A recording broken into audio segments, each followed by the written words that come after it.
Hello guys, let's talk about insects like crickets, how they produce the sounds on their wings, as a call for the mates or for the other reason.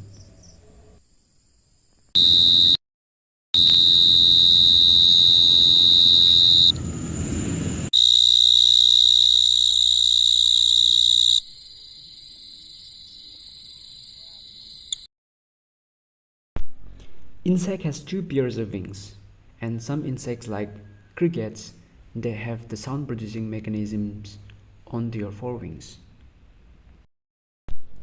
One wing has sclerotized plectrum,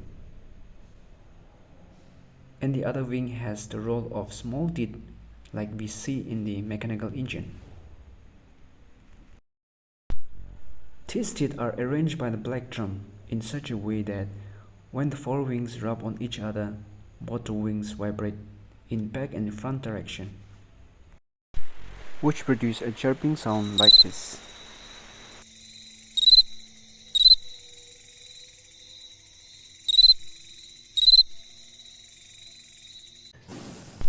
Thanks for watching, and please subscribe and leave a comment.